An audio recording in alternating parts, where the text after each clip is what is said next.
আসসালামু আলাইকুম সবাইকে। কেমন আছেন সবাই? আশা করব সবাই অনেক ভালো আছেন। আজকে খুব স্পেশাল একটা গল্প বলতে চলেছি। সঙ্গে আছে আমি ইফতি, আর সম্পাদনার দায়িত্বে আছেন শামীম ইকবাল। চলুন গল্পে যাওয়া যাক। শহরের এক শিক্ষিত সুন্দর মেয়ে থাকতে কিনা এমন অশিক্ষিত গাইয়া ভূতকে বিয়ে করে আনলো ছেলেটা। ইস, কপালটাই খারাপ। প্রতিবেশীদের নিম্নস্বরে বলা কথাগুলো সব তীরের মতো বিচ্ছে নূরের কানে। চোখ নামিয়ে অশ্রু লুকানোর চেষ্টায় ব্যস্ত হয়ে পড়ল সে। পাশে বসে আছে সাম্য শাহমাদ। সম্পর্কে তার স্বামী। সময় আর কতক্ষণ? সর্বোচ্চ ঘণ্টা পাঁচেক আগেই কবুল বলার মধ্য দিয়ে বিবাহ বন্ধনে আবদ্ধ হলো দুজন। আচ্ছা, এই কানাঘোষাগুলো কি লোকটার কানে পৌঁছাচ্ছে না? ভাবনার মাঝেই পাশের সোফা থেকে উঠে দাঁড়ালেন শামীমা শাহমাদ। দীর্ঘশ্বাস ছেড়ে ছোট্ট মেয়ে সীমার উদ্দেশ্যে বললেন, তোর ভাবিকে ঘরে নিয়ে যা, আমি আসছি একটু পরে। সীমার মুখভঙ্গি গম্ভীর, চোখ জোড়ায় বিরক্তির আভা। তবুও মায়ের কথা মান্য করে নূরের কাছে এলো। হাত ধরে বিয়ের সাজে থাকা মেয়েটিকে ঘরে নিয়ে গেল। বিয়ের সাজ বলতে পরনে থাকা গোলাপি রঙের শাড়ি, চোখে মোটা কাজল, ঠোঁটে লিপস্টিক, খোপা করা চুলগুলো আঁচলে ঢাকা। কৃষ্ণবর্ণের চামড়ায় গোলাপি রঙাটা একদমই মানানসই হয়নি বোধ হয়। ঘরের সামনে এসেই নূরের হাত ছেড়ে দিল সীমা। নাক কুচকে বলল, বসো তুমি, আম্মা আসবে একটু পরে। ব্যাস, কাজ শেষ সীমার। দ্রুত পা চালিয়ে ডাইনিং রুম থেকে চলে গেল সে। নূর একবার পুরো ঘরটাতে চোখ বোলালো। পরিপাটি গোছানো একটা ঘর, তবে কোনো সাজসজ্জা নেই। নিজের ইতস্তবোধ কাটিয়ে নূর বিছানায় এসে বসল। মনটা বড্ড ভার হয়ে আছে। মা কি করছে এখন? একা বাড়িতে থাকে, যদি অসুস্থ হয়ে পড়ে? কি দরকার ছিল এভাবে বিয়ে দেওয়ার? একবার নিজের শ্বশুর বাড়ির সদস্য সংখ্যা হিসাব করল নূর। শুনেছিল সাম্যর দুই ছোট বোন আছে, একজন তো সীমা, আরেকজন কোথায়? তাকে তো দেখতে পেল না। তবে কি তারও বিয়েতে মত নেই? ফোঁস করে নিঃশ্বাস ছেড়ে আয়নার দিকে দৃষ্টিপাত করে নূর। প্রতিবেশীরা তো ভুল কিছু বলেনি। সাম্যর পাশে তাকে কোনো দিন থেকেই মানায় না। তবে লোকটা তাকে নিজ ইচ্ছেতে বিয়ে কেন করলো? মা যে বলেছিল সাম্যকে নিজেকেই নূরকে বিয়ে করতে চেয়েছে। নূরের ভাবনায় ছেদ ঘটে শামীমার আগমনে। কঠিন মুখশ্রী বজায় রেখে হাতে থাকা প্লেটটা বিছানায় রাখলেন। ছোট করে বলে গেলেন, খেয়ে নাও। নূর এক নজর তাকালো শাশুড়ির দিকে। তিনি তার উপেক্ষা করেই বেরিয়ে গেলেন। নূর চোখ নামিয়ে প্লেটের দিকে তাকালো। হাত মুখ না ধুয়ে খেতে বসতে ইচ্ছে করছে না। শাড়িটাও পাল্টে নেওয়া দরকার। পুরো ঘরে চোখ বুলিয়েও তার লাগেজটা খুঁজে পেল না নূর। ফলস্বরূপ হতাশ হয়ে চুপচাপ বসে রইল। আনুমানিক 10 মিনিট কাটাতেই ঘরে প্রবেশ করে সাম্য। সোনালি রঙের পাঞ্জাবির গলার কাছে একটা বোতাম খুলে ড্রেসিং টেবিলের সামনে এগিয়ে যায় সে। হাতে থাকা কালো ফিতের ঘড়িটা খুলে রেখে এক নজর তাকালো নূরের পানে। নূর চোখ নামিয়ে নেয় সঙ্গে সঙ্গে। সাম্য বিছানায় রাখা প্লেটের দিকে তাকিয়ে ভুরু কুঁচকে জিজ্ঞাসা করল, এ কি, আপনি খাননি এখনো? নূর চোখ তুলে আমতা আমতা করে বলল, আমার ব্যাগটা। সাম্য সম্পূর্ণ ঘরে একবার চোখ বুলে বলল, আপনার ব্যাগটা বোধহয় পাশের ঘরে রেখে গেছে। ওয়েট, আমি নিয়ে আসছি। ব্যাগ আনতে গিয়ে 1 মিনিটেই ফিরে এলো সাম্য। টয়লেটে একপাশে রেখে হাত ঝেড়ে বলল, আপনি কাপড় বের করে নিন, আমি ফ্রেশ হয়ে আসছি ততক্ষণে। মাথা নাড়ল নূর। সাম্যর কথা মতো ট্রলি থেকে একটা হলুদ রঙের সুতির শাড়ি বের করে হাতে নিল। পাটটা সবুজ রঙের। সাম্য হাত মুখ ধুয়ে বেরিয়ে এসে খাটে বসতেই শাড়ি হাতে বাথরুমে ঢুকল নূর। প্রায় 20 মিনিট বাদে শাড়ি পাল্টে এলো নূরের। সাম্য ততক্ষণে পাঞ্জাবি বদলে সাদা ফতো এবং ছোট চেক এর ট্রাউজার পরেছে। বিছানার আশেপাশে বসে ফোনে কিছু টাইপ করছিল সাম্য। নূরকে দেখা মাত্রই ফোনটা পাশে রেখে বলল, খাবার এতক্ষণে ঠান্ডাও হয়ে গেছে, হয়তো খেয়ে নিন। ধীর পায়ে এগিয়ে এসে বিছানায় আসন পেতে বসল নূর। খাওয়া শুরু করার পূর্বে সাম্যর দিকে চোখ ঘুরিয়ে জিজ্ঞাসা করল, আপনি খেয়েছেন? সাম্য হেডবোর্ডে হেলান দিয়ে মৃদু হেসে শুধায়, খেয়ে এলাম। নূর আর কথা না বাড়িয়ে খাওয়া শেষ করল। সেই দুপুরে খেয়েছিল, এখন তো রাত 11টা বেজে গেল প্রায়। সাম্য চুপচাপ ফোন স্ক্রল করছিল সেই সময়টাতে। খাওয়া শেষে আর চোখে একবার সাম্যর দিকে চেয়ে দেখল নূর।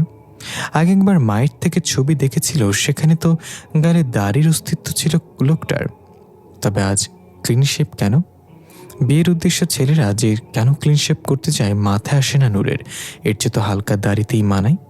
এখন যদিও খুব বেশি খারাপ লাগছে না। সাম্য লক্ষ্য করার পূর্বে চোখ ঘুরিয়ে নেয় নূর।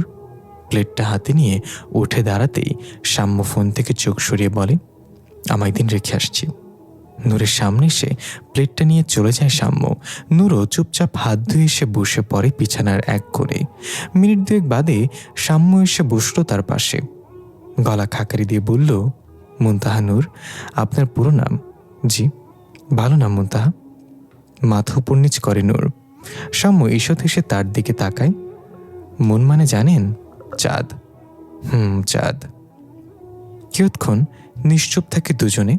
সাম্য নিজে থেকেই নীরবতা ভেঙে শুধায়, মুনতাহার শর্ট ফ্রম মুন, আমি বরং ওই নামেই ডাকব। আপনার ইচ্ছে?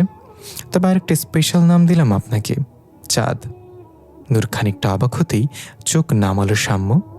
কয়েক সেকেন্ড অতিবাহিত হতে বলল, একটা শখ ছিল বউকে ব্যক্তিগত একটা নামে ডাকবো, তাই আপনাকে মাঝে মাঝে চাঁদ বলে ডাকবো, ভালো না? মুচকি হেসে সম্মতি জানায় নূর। পরক্ষণে জড়তা কাটিয়ে নিচু স্বরে জিজ্ঞাসা করে, আপনার পরিবারের লোক কি আমাকে পছন্দ করেনি? নূর বিপরীতে বলেনি কিছু।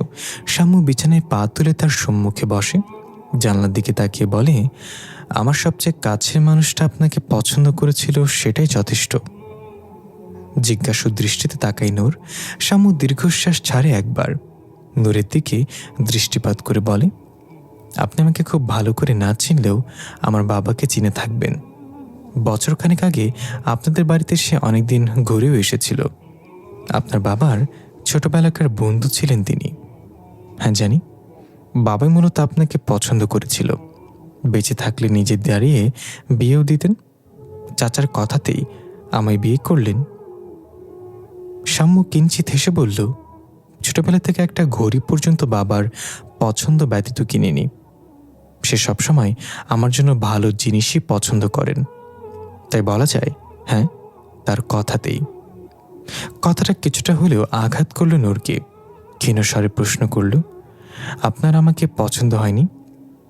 ঠোঁটের এসে বজায় রেখে সাম্য শান্ত স্বরে বলল, পছন্দ বলতে ঠিক কেমন পছন্দ বোঝালেন? দেখুন, অ্যারেঞ্জ ম্যারেজের দুই ধরনের হতে পারে। প্রথম, লাভ এট ফার্স্ট সাইট বলতে একটা ব্যাপার আছে, সেটা আমার ক্ষেত্রে হয়নি। আর দ্বিতীয়ত, পরিবারের পছন্দে বিয়ে করা। আমি বাবার পছন্দের উপর বিশ্বাস রেখেছি। আর তাছাড়া আপনাকে পছন্দ না হওয়ার মতো তো কোনো কারণ নেই। কারণ নেই? যে সকল কারণ লোকের মুখে শোনা যায়, ওগুলো কোনো ভিত্তি নেই। রূপ দেখে মানুষ আকর্ষিত হয় কেবল, ভালোবেসে ফেলে না। কিছু ক্ষেত্রে আকর্ষণ থেকে প্রকৃত ভালোবাসা জন্ম নেয়, অনেক ক্ষেত্রে ব্যবহার থেকে। নাম পরিচয় ব্যতীত আমি আপনাকে খুব বেশি চিনি না, তাই দুদিনেই আমার থেকে ভালোবাসি শব্দটা আশা করাটা বোকামি হবে। একই কথা আপনার ক্ষেত্রে প্রযোজ্য বটে। মনোযোগ সহকারে পুত্রের শব্দ শুনছিল নূর। লোকটা খুব গুছিয়ে কথা বলে। এতটুকু বুঝতে তার কয়েক মিনিট লেগেছে শুধু। সাম্য বিছানা থেকে নামতে নামতে নূরের উদ্দেশ্যে বলে, বিবাহিত জীবন সুখী হওয়ার জন্য সৃষ্টিকর্তার রহমতের প্রয়োজন। মানুষের কথায় কিছুই হবে না। সুস্থ থাকলে উজু করে আসুন, নামাজ পড়ে একসাথে। নূর মাথা নাড়িয়ে উজু করে আসে। মেঝেতে যায় নামাজ বিছিয়ে একসঙ্গে দুরাকাত নফল নামাজ শেষ করলো দুজন। মোনাজাতে সে অনেকটা সময় যাবৎ দোয়া করল। নামাজ শেষ হতেই সাম্য পাশে তাকিয়ে বলে, তাহাজ্জুদ পড়েন? নূর চোখ নামে উত্তর দেয়, মাঝে মধ্যে। আমি রোজই পড়ি। বলেন তো, আপনাকেও ডেকে দেব? জি অবশ্যই। জায়নামাজ দুটো আলনায় রেখে বারান্দায় পাশাপাশি দুটো চেয়ারে বসলো দুজন। আবহাওয়াটা বেশ ভালো আজ। সঙ্গে নূরের মনটাও হালকা হয়েছে অনেকটা। মানুষটাকে খারাপ মনে হয়নি একবারও। তবুও ভয় হচ্ছে, সে এমনই থাকবে তো? রোজকার ন্যায় অ্যালার্মের আওয়াজে ঘুম ভাঙল সাম্যর। সকাল 9টায় অফিস থাকায় ফোনের 7টার অ্যালার্ম দেওয়া ছিল তার। আজ যদিও ছুটি, তার অ্যালার্ম বন্ধ করতে মনে ছিল না। মিষ্টি রোদের ঝলক চোখে পড়তেই আড়মোড়া ভেঙে অন্য পাশে মুখ ঘুরিয়ে শুয়ে পড়ল সাম্য। ড্রেসিং টেবিলে সামনের টুলে বসা নববিবাহিত স্ত্রীকে শাড়ির কুচি ঠিক করতে দেখে চমৎকার হেসে শুধাল, শুভ সকাল বেগম। ঘাড় ঘুরিয়ে সাম্যর দিকে চাইল নূর। ঈষৎ হেসে বিপরীতে বলল, শুভ সকাল। মিনিট খানেক চোখ বুজে থেকে উঠে বসল সাম্য। পরিপূর্ণ দৃষ্টি মেলে নূরকে দেখল একবার। লাল পাড়ে সবুজ শাড়ি গায়ে জড়িয়ে নিজের ঘন চুলগুলো আঁচড়াতে ব্যস্ত সে। সাম্য গালে হাত ঠেকে বলে, নতুন বউ বলে শাড়ি পরতেই হবে এমন ভাবতে যাবেন না আবার। সমস্যা হলে সাধারণ জামাই পরতে পারেন। নূর চিরুনিটা সামনে রেখে নিচু স্বরে বলে, অভ্যাস আছে আমার, গ্রামে বেশিরভাগ সময় তো শাড়ি পরতাম। বা বেশ ভালো, বাঙালি নারী যদিও শাড়িতে সুন্দর। ফুরফুরে মেজাজেই দিন শুরু হলো সাম্যর। আলনা থেকে গামছা হাতে নিয়ে বাথরুমে যেতে গিয়েও থামলা একবার। পেছনে ঘুরে নূরের উদ্দেশ্যে বলল, এখানেই এখনই বাইরে যেতে হবে না, বসুন একটু, একসাথে যাব বরং। মাথা নাড়িয়ে হ্যাঁ সূচক মতবাদ জানায় নূর। আয়নায় তাকে একটুখানি সাজগোজ করার শখ জাগল মনে। ইচ্ছেকে প্রাধান্য দিতেই চোখে মোটা করে কাজল পড়ল, ঠোঁটে হালকা হালকা লাল লিপস্টিক। কে বলে কালো মেয়েদের সাজলে সুন্দর লাগে না, আয়নায় তো বেশ লাগছে। সাজসজ্জা শেষে বিছানায় বসেছিল নূর। দরজার বাইরে থেকে বেশ কিছুক্ষণ যাবৎ উচ্চস্বরের কথা কানে আসছে। রীতিমতো তো ঝগড়াতে রূপ নিয়েছে এখন। নূরের কৌতূহল জাগলো, যদিও সাম্য একা যেতে বারণ করেছে, তবুও মন মানতে চাইল না। একবার বাথরুমের দরজার দিকে তাকিয়ে উঠে দাঁড়ায় সে। শাড়ির আঁচলটা মাথায় টেনে নিয়ে শেষবারের মতো আয়নায় দৃষ্টিপাত করে ধীর পায়ে বেরিয়ে আসে ঘর থেকে। তাদের ঘরের দরজা ড্রয়িং রুমের এক পাশে। দরজা খুলতে সবার আগে চোখ যায় সোফায় ঘুমিয়ে থাকা বছর 4-5 এক ছেলের দিকে।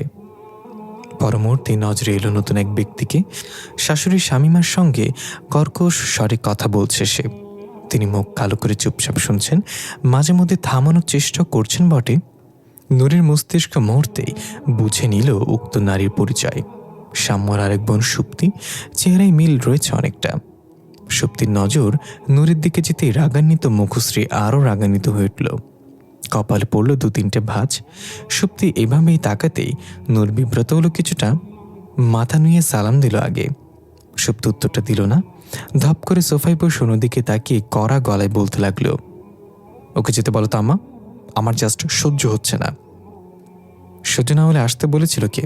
আমি তো বলিনি। সাম্যর কণ্ঠে শ্রবণেন্দ্রিয় পৌঁছাতেই সকলে দরজার কিনারে তাকালো। সোফায় শুয়ে থাকা প্রীতম এর ঘুম ছুটে গেছিল খানিকটা। মামা কণ্ঠ শুনে এক লাফে উঠে বসল। তাকে মা ঘুম অবস্থাতেই তুলে নিচ্ছে। চোখ ডোলে একবার আশেপাশে তাকালো প্রীতম। হঠাৎ ঘুম ভেঙে যাওয়ায় আবার অন্য জায়গায় নিজেকে আবিষ্কার করায় কিছুটা ভয় পেয়েছিল। সাম্য কারোর নিকট হতে প্রত্যুত্তরের অপেক্ষা না করেই হাসি মুখে এগিয়ে কোলে তুলল প্রীতমকে।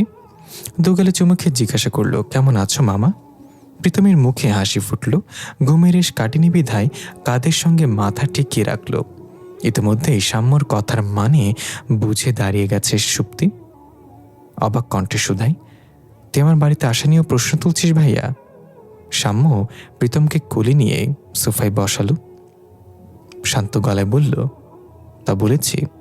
বলিনি তো। আবার আসার জন্য তো জোরও তো করিনি। আমি এসেছি বলে কি তোর খুব সমস্যা হচ্ছে ভাইয়া? একরাশ বিস্ময় নিয়ে প্রশ্ন করল সুপ্তি। সাম্য বিশেষ কোনো ভাবান্তর না দেখিয়ে বলল, 2 দিন আগে না বলে বাড়িতে আসতে ঘৃণা লাগবে তোর? তাহলে সমস্যা তো আমার না, তোর হওয়ার কথা। রাগে ফুঁসে উঠল সুপ্তি। নূরের জিজ্ঞাসা মুখের দিকে দৃষ্টিপাত করে বলল, কোনো মেয়ে বাড়ির বউ করে এনেছ বুঝতে পারছো তো আম্মা? একদিনে কিনা ভাইয়ের ব্রেইন ওয়াশ করে ফেললো, 2 দিন বাদে তো আঁচলে বেঁধে রাখবে তোমার ছেলেকে। সাম্য কিছুক্ষণ চুপ থেকে প্রীতমকে কোলে নিয়ে উঠে দাঁড়ালো। নূরের ঠিক পাশে দাঁড়িয়ে স্মিত হেসে বলল, আই উইশ তুইও নিজের বরকে আঁচলে বেঁধে রাখতে পারতি। আফসোস না আমার বউ তোর মতো, আর না আমি তোর বরের মতো। ভাইয়া বেশি বলছিস না তুই? কতটুকু চিনিস তোর বউকে? সাম্য এক নজর তাকালো নূরের দিকে। না, তার চোখে জল নেই, দৃষ্টিতে ভয় নেই, আছে কেবল বিস্ময়। মানুষের সারমর্ম বুঝতে কয়েক ঘন্টায় যথেষ্ট, আর ভাব সম্প্রসারণ সেটা ধীরে ধীরে বুঝেই নেব। প্রীতমের ঘুম সে অবধি ভালো করেই ভেঙেছে। সে ড্যাব ড্যাব করে চেয়ে আছে নূরের পানে। নারীটিকে আজ প্রথম দেখেছে বলে কথা। বোঝার চেষ্টা করল তিনি কে, তবে সফল হলো না। সাম্য অধিক কথা বলা পছন্দ করেন। ফলশ্রুতিতে নিজের ঘরের দিকে পা বাড়াতে নিলেই সুপ্তি তেরে এসে প্রীতমের দিকে হাত বাড়িয়ে বলে, আমার ছেলেকে দে। সাম্য কঠোর হলো, গম্ভীর কণ্ঠে শুধালো, বেশি বড় হয়ে গেছিস। আমার চেয়ে বেশি না, বাড়াবাড়ি করলে এখন গালে চর বসাতে আমি দুবার ভাবব না। সুপ্তি বোধহয় দমে গেল কিছুটা। সাম্য ঘরে যাওয়ার পূর্বে নূরের উদ্দেশ্যে বলে গেল, ঘরে আসুন। সাম্য চলে যেতেই নূর চোখ ঘুরিয়ে শাশুড়ি এবং ননদকে দেখে নিল একবার, অতঃপর মাথা নিচু করে সাম্যর পথে অনুসরণ করল। বিছানায় বসতেই প্রীতম মামার কোল থেকে নেমে বিছানায় দাঁড়ালো। ভুরু কুচকে নূরের দিকে আঙ্গুল উঠে জিজ্ঞাসা করল, ওটা কে মামা? সাম্য এসে উত্তর দেয়, তোমার মামি। মামি? মামি, এই যে প্রীতমের মামি। ওখানে দাঁড়িয়ে আছেন কেন আপনি? নূর কিঞ্চিত এসে কাঁদছিল। প্রীতমের গালে হাত রেখে বলল, তোমার নামটা খুব সুন্দর বাবাই, তুমিও সুন্দর। হাসি চওড়া হলো নূরের। নিজে বিছানায় বসে কোলে প্রীতমকে বসালো। খানিকটা ইতস্তত কণ্ঠে বলল, আপুর সাথে এভাবে কথা বললেন কেন? দীর্ঘশ্বাস ছাড়ে সাম্য।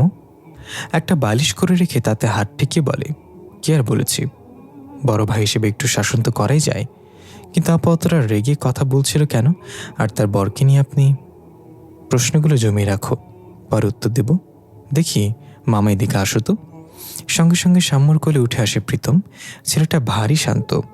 সাম্য নূরের উদ্দেশ্যে হাসি মুখে বলে, টেবিলের ড্রয়ারটা খুলে একটা জিনিস পাবেন, নিয়ে আসুন তো মন। নূর মাথা ঝাঁকিয়ে ড্রয়ার খুলে একটা চকলেটের প্যাকেট এনে দেয় সাম্যর হাতে। সাম্য তা না ধরে বলে, আমি কি করব, ওকে দিন। দেয়ার আর প্রয়োজন পড়ে না। প্রীতম নিজে থেকে চকলেটটা হাতে নিয়ে নেয়। উৎফুল্ল চিত্তে সাম্যর গালে দুটো চুমু খেয়ে বলে, থ্যাংক ইউ মামা। Welcome my champ. মামি পছন্দ হয়েছে তো? হ্যাঁ, খুব পছন্দ হয়েছে। তো তোমার খিদে পেয়েছে না? কি খাবে মামিকে বলো। শুনেছি সে খুব ভালো রান্না করতে পারে। ঠিক বললাম তো নাকি? নূর স্মিত হেসে উত্তর দেয়, পারি মোটামুটি। প্রীতম তুতনিতে হাত ঠেকিয়ে ভাবে কিছুক্ষণ, পরক্ষণে চেঁচে বলে, স্যান্ডউইচ, চিকেন স্যান্ডউইচ। এটা বানাতে পারি না বাবা, অন্য কিছু। সাম্য তাকায় নূরের দিকে। বিছানা থেকে ফোনটা তুলে তার হাতে দিয়ে বলে, ইউটিউবে সার্চ করে বানিয়ে ফেলুন। পারে না তো কি হয়েছে, শিখে নিলেই পারবেন। নূর ফোনের দিকে একবার তাকিয়ে পুনরায় সাম্যর পানে চেয়ে রইল। সাম্য তা লক্ষ্য করতেই ভ্রু নাচিয়ে জিজ্ঞাসা করল, কি বলবেন কিছু? আপনি খুব সুন্দর করে কথা বলেন। আচ্ছা, তাই নাকি? লজ্জা পড়ে যায় নূর। দৃষ্টি নামিয়ে নেয় তৎক্ষণাৎ। সাম্য হাসে তা দেখে। কিঞ্চিত এগিয়ে মৃদুস্বরে শুধায়, যেহেতু আমার সঙ্গে বাকিটা জীবন কাটাবেন, তাই আশা করছি আমি কর্তৃক প্রভাবিত হয়ে আপনিও সুন্দরভাবে কথা বলতে শিখে যাবেন চাঁদ। অপেক্ষা করুন। দিন কেটে যায় প্রীতমকে নিয়েই। মামির সঙ্গে তার ভাব জমেছে বেশ। দুপুরে মামির হাতে খাবার খেলো, গল্প শুনল তার থেকে। মামা মামির আদর পেয়ে এতই ব্যস্ত হয়ে পড়ল যে মায়ের কথা মনেই পড়েনি। সুপ্তি মুখে কুলুপ এঁটেছিল বাকিটা সময়। নূরের সামনে অপমানিত হওয়ার পক্ষে নয় সে। সাম্য কথা কম বলে, তবে তার বলা স্বল্প কথাগুলো তার ভার বইতে পারা কঠিন। দুই বোন ছোট থেকেই কখনো তার মুখের উপর কথা বলেনি। ভাই তাদের যেমন ভালোবেসেছে ঠিক তেমনই শাসনে বড় করেছে। এই স্বভাবটা বাবার নিকট হতেই প্রাপ্য। সন্ধ্যার আগে প্রীতমকে নিয়ে চলে যায় সুপ্তি। সাম্য অবশ্য একা ছাড়েনি তাকে, বাড়ি অবধি পৌঁছে দিয়ে এসেছে। প্রীতম যেতে চাইছিল না, কাঁদছিল খুব। বিপরীত দুটোর ধমক শুনেছে মায়ের থেকে। তারপর থেকে হেঁচকি টেনে কাঁদছিল। শেষ অবধি অটোতে বসে ঘুমিয়েই পড়েছে। সাম্য যাত্রা যদিও ও বাড়ির সদর দরজা অবধি, বছর পেরিয়ে গেছে সুপ্তির শ্বশুরবাড়ির চৌকাঠ না পেরোনোর। এর পেছনে অবশ্য যুক্তিযুক্ত কারণ রয়েছে। সন্ধ্যা 7টা নাগাদ নূর চা করল সকলের জন্য। শাশুড়ি আগে অনুমতি দিয়েছেন, বাজার মুখে হলেও মাথা নাড়িয়ে সম্মতি জানিয়েছেন। সকালে রান্নাঘরে ঢুকছিল বিধায় জিনিস খুঁজে পেতে বেগ পোহাতে হয়নি তেমন। নূর নিজে ব্যক্তিগতভাবে দুধ চা পছন্দ করে না, ফলে চা করল 3 কাপ। 1 কাপ ফ্লাক্সে রাখার পর্ব মুহূর্তেও সাম্য প্রবেশ করে বাড়িতে। স্বামীমাই দরজা খুলে দেন। পরবর্তীতে রান্নাঘরে এসে দাঁড়ান তিনি। নূর আঁচলটা মাথায় টেনিয়ে তার কাপটা এগিয়ে দেয়। বাকি 2 কাপ ট্রেতে নিয়ে প্রথমেই যায় সীমার ঘরের দিকে। দরজার কিনারে এসে প্রশ্ন করে, আসবো? ফোন থেকে চোখ তুলে সম্মতি জানায় সীমা। ভ্রযুগল কুচকে যায় আপনা আপনি। কত স্বপ্ন ছিল ভাইয়ের বউকে নিয়ে, একসঙ্গে ঘুরবে ফিরবে, আনন্দ করবে। ভাবির মেন্টালিটি হবে একদম তার মতো, অথচ নূর একদম বিপরীত। সৌন্দর্যকে পাশে রেখে দিলেও সে যথেষ্ট মিশুক নয়। তার চেয়ে বড় কথা, নূরের সঙ্গে মিশতে চাওয়ার ইচ্ছাটাও আসে না। গলা তুলে কথা বলাও তো বারণ। সকালে সাম্য সুপ্তিকে যেভাবে শাসালো, তাকে তো নির্ঘাত চর থাপ্পড় মেরে দেবে। সীমাকে চা দিয়ে সবশেষে নূর ঢুকলো নিজেদের ঘরে। সাম্য পায়চারি করে ফোনে কথা বলতে থাকায় চায়ের কাপটা টেবিলে রেখে দাঁড়ালো নূর। অনেক প্রশ্ন জমে আছে মনে, সেগুলোর উত্তর সাম্যই দিতে পারবে। প্রায় মিনিট খানেক বাদে ফোন রাখে সাম্য। লোকটার মুখভঙ্গি সর্বদা স্বাভাবিক। এবার আর সাম্য ওর বলতে হয়নি, নিজে থেকে বিছানায় পা ঝুলিয়ে বসে নূর। সাম্য চায়ের কাপটা হাতে তুলে বসে তার পাশে, ফোনটা পাশে রেখে জিজ্ঞাসা করে, আপনি বানালেন? জি। চিনি ক চামচ দিলেন? 1.5 চামচ। সাম্য এক নজর চায়ের কাপে তাকিয়ে মাথা চুলকে বলল, কিন্তু আমি যে চায়ে চিনি খাই না চাঁদ। হতবম্ব দৃষ্টিতে তাকাই নূর। অশ্বজোড়ার মাঝে ফাঁকা স্থান পরিলক্ষিত হতেই অবাক স্বরে বলে, চিনি ছাড়া দুধ চা কি করে? মাথা নুয়ে হাসে সাম্য। নূর বিস্ময়তা কাটিয়ে নিঃস্বরে বলে, আমা তো বলেনি আমাকে, তাই জানতাম না। আচ্ছা, আমি নতুন করে বানিয়ে এনে দিই। কথা শেষ, উঠে দাঁড়াতে গেলেই কনুইয়ের টান অনুভব করল নূর। সাম্য তাকে কাছে টেনে এনে বলল, তার দরকার নেই, একদিন খেলে কিচ্ছু হবে না, বসো তো কথা আছে। শেষ বাক্য আটকালো নূর। প্রথমবার সাম্য তুমি বলে সম্বোধন করল না। মনে হলো নিজের অজান্তে বলেছে। তার বিপরীতে কোনো প্রতিক্রিয়া দেখায়নি নূর। ভালো হয়েছে, কিন্তু ওয়েট, আপনি খাবেন না? আমি চা খাই না। ও, ভালো অভ্যাস। মোটামুটি ঠান্ডাই ছিল। চা শেষ করতে 2 মিনিট লাগলো। কাপটা রেখে নূরের গা ঘেঁষে বসলো সাম্য। এক হাতের ওপর নিজের হাতের স্পর্শ জানান দিয়ে বলল, প্রশ্ন আপনি করবেন নাকি আমি নিজে থেকে উত্তর দেব? নূর চোখ তুলে চাইল, শান্ত কণ্ঠে বলল, আপনি এভাবে কথা বললেন কেন? ফোঁস করে নিঃশ্বাস ছাড়ল সামনে। দেয়ালের পানে দৃষ্টি রেখে এক নাগারে বলল, যা যা বলবো স্থির হয়ে শুনবেন। কালে আপনাকে বলেছিলাম আব্বু পছন্দের বিশ্বাস রেখেই আমি আপনাকে বিয়ে করেছি। তবে তথাকথিত কিছু কারণে বাকিরা সেটা মানতে পারছে না, বিশেষ করে সুপ্তি। এর পেছনেও কারণ হচ্ছে অবশ্য। একটা কথা জানেন না আপনি, সুপ্তির সাথে আমাদের যোগাযোগ ছিল না বেশ কয়েক বছর। নিজের পছন্দে পালিয়ে গিয়ে বিয়ে করেছিল, আমার বারণ শোনেননি। পরে অবশ্য যোগাযোগ করতে চেয়েছে, আব্বু বা আমি কেউই ক্ষমা করিনি। কিন্তু রাগ কতদিন করে থাকা যায়? প্রীতম জন্মানোর আগেই একবার বাড়িতে এসে কান্নাকাটি শুরু করলো। আম্মুও গলে গেলেন, আব্বু আর আমিও তখন আর রেগে থাকতে পারিনি। স্বাভাবিক হলো সবকিছুই। প্রীতম হওয়ার পর অধিকাংশ সময় এই বাড়িতেই থাকতো। কারণটা বুঝতে পেরেছিলাম কিছুদিন পরে। শ্বশুরবাড়ি কেউ দু চোখে দেখতে পারে না ওকে, সঙ্গে ওর বর নিজেও। নূর মনোযোগ সহকারে শুনছিল তার কথা। সাম্য মাঝে মধ্যে থেমে জিজ্ঞাসা করে, এখন এসবের সাথে আমার কি সম্পর্ক? সেটাই ভাবছো তো? মাথা নাড়ে নূর। সাম্য তার দিকে নজর এনে বলে, সুপ্তির ছোট ননদ প্রিয়া 2 বছর ধরে মাথা খেয়ে নিচ্ছিল। জীবনে এমন বেয়া মেয়ে দুটো আমি দেখিনি। ওকে বিয়ে করার জন্য কমজোর করেনি সুপ্তি আর তার বর। একাধবার মরতে টরতেও চলে গিয়েছিল ওই মেয়ে। মূলত আমি রাজি হইনি বলেই সুপ্তির এত রাগ। রাজি হননি কেন? সাম্য অবাক হলো কিঞ্চিত। ভেবেছিল নূর আতঙ্কিত হবে, বিষাদ নেমে আসবে মুখমণ্ডল জুড়ে। অথচ তেমনটা কিছুই হয়নি। বেহাপনা পছন্দ হয়নি। আর যাকে মনে ধরেনি তার সঙ্গে সংসার পাতব কেন? অমন দয়ালু তো আর আমি নই যে বোনের সংসার বাঁচাতে নিজের বলি দেব। আচমকা হেসে উঠল নূর। মুখে হাত চেপে আড়াল করল তা। হাসি শব্দ কানে পৌঁছাতে সাম্য মুচকি হাসল। বিছানায় পা উঠিয়ে হেডবোর্ডে হেলান দিয়ে বসল সে। এক দৃষ্টি চেয়ে বলল, আপনার হাসিও সুন্দর চাঁদ। নূরের হাসি থেমে যায় তৎক্ষণাৎ। প্রশংসা? স্বামী তার হাসির প্রশংসা করল। মেয়েটির হৃদয় আনন্দলিত হলো এই ছোট্ট বাক্যে। চোখ দুটি চলে যায় পায়ের বুড়ো আঙ্গুল বরাবর। সাম্য মিনিট 2 নির্বাক থেকে পুনরায় বলল, আমার বউ আপনি। কথাটা প্রতি ক্ষেত্রে মনে রাখবেন। কারোর অপমান সহ্য করতে বাধ্য নন আপনি। নিজের অধিকার নিজেকেই বুঝে নিতে হয়। মাথা নুয়ে রইল নূর। সাম্য এক হাত উঁচু করে ডাকলো তাকে, এদিকে আসুন। আপত্তি জানায়নি নূর, না তাকিয়ে সাম্যর নিকটে এগিয়ে বসল। সাম্য বাঁ হাতে তার থুতনি ধরে উঁচু করল মুখখানি। স্বভাবত স্মিত হাসি ধরে রেখেই বলল, আপনাকে প্রোটেক্ট করার দায়িত্ব আমার, তা আমি যথাসাধ্য পালন করব। তবে বাকিটা যে আপনাকে বুঝে নিতে হবে চাঁদ। আম্মা সীমা আপনার সঙ্গে খারাপ ব্যবহার করার সাহস পাবে না। তবু কোনোভাবে অপ্রাসঙ্গিক কথা বললে উত্তরটা প্রথমে আপনাকে দিতে হবে। আমি ৮-১০টা ছেলের মতো একবারও বলবো না আমার মায়ের উপরে কোনো কথা বলবে না, কারণ আমি বিশ্বাস করি বড়রাও ভুল করে।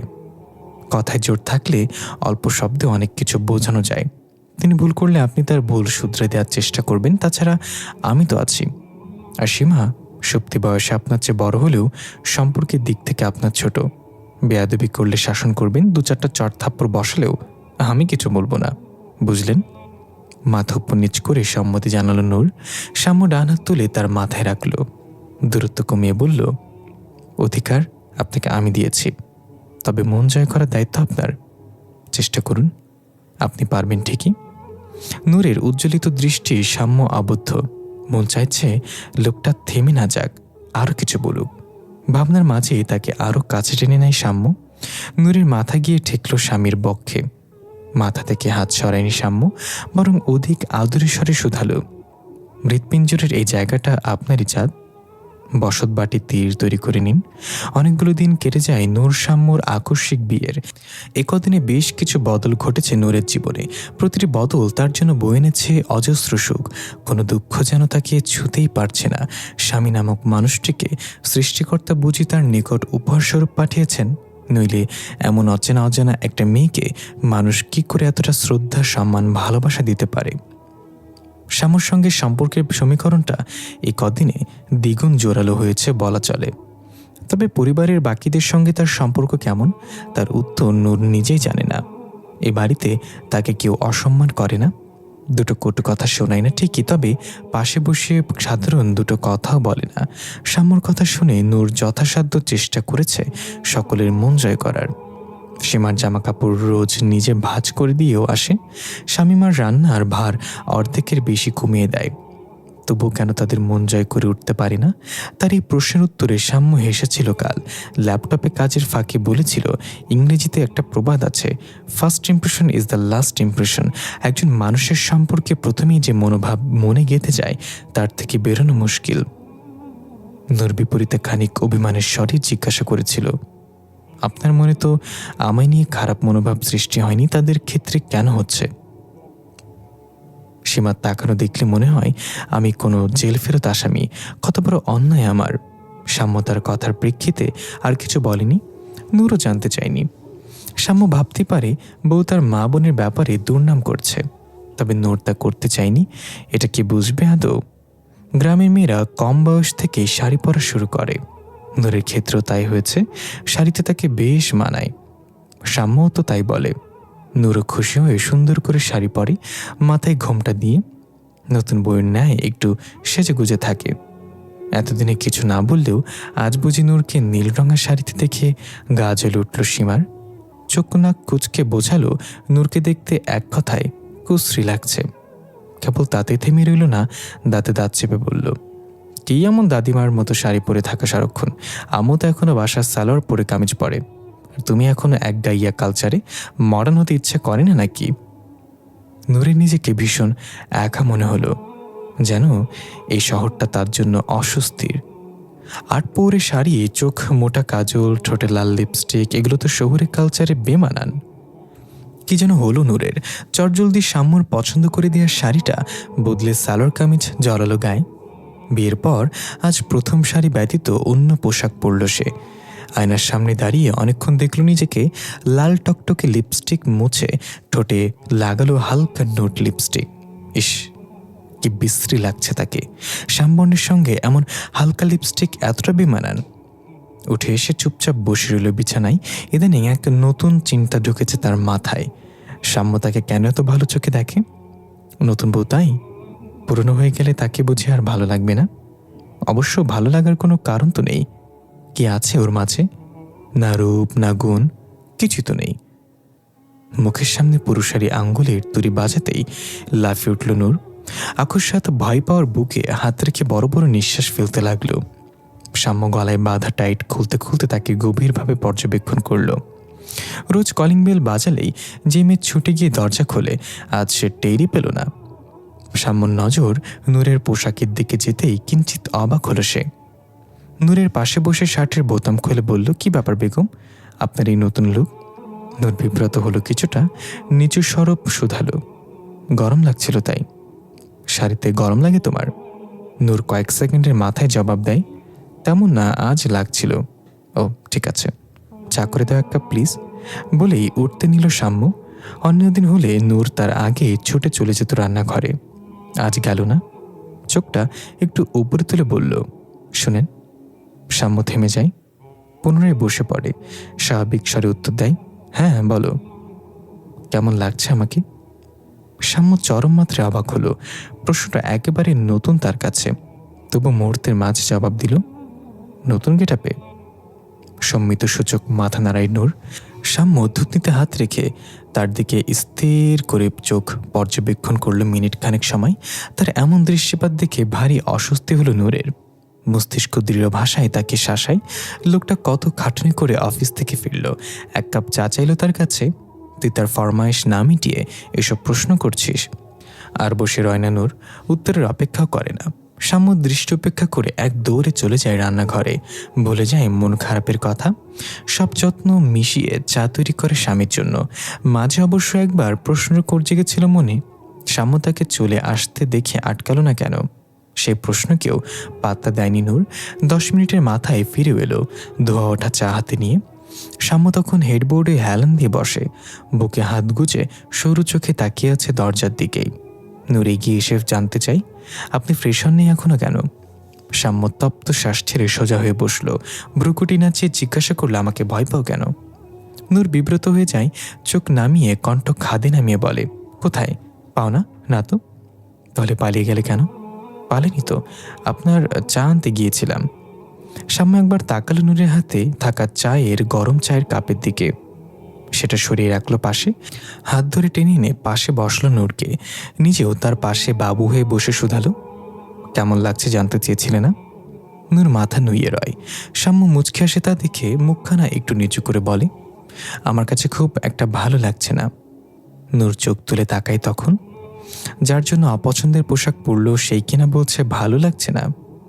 নূরের চাহনি দেখে শাম্মু খানিক গম্ভীর গলায় বলে, অত বেশি পাম্পটনি আমি মারতে পারি না বাবা, যা সত্যি তাই বলেছি। তোমাকে শাড়িতে কয়েক গুণ বেশি সুন্দর লাগে। সত্যি? বিস্মিত কণ্ঠে জানতে চাই নূর। শাম্মু মাথা নিয়ে বলে, জি বেগম, এবার বলো কে কি বলেছে। নূর ভেজা ঢোক গিলে বলে, কেউ কিছু বলেনি, আপনার চা ঠান্ডা হয়ে যাচ্ছে, খেয়ে নিন। মন আদুরে স্বরে ডাকে শাম্মু। নূর গলে যায় এতেই। ছলো ছলো চোখে তাকিয়ে চোখ নামিয়ে নেয় সঙ্গে সঙ্গে। শাম্মু আর কথা বলে না কোনো। দুই বাহু ধরে তাকে নিয়ে গেল ড্রেসিং টেবিলের সামনে। তাকে টুলে বসিয়ে আলমারি থেকে বের করলো জলপাই রঙের শাড়ি। নূর ঠিক এক জড় বস্তুর ন্যায় তার কার্য দেখতে লাগলো।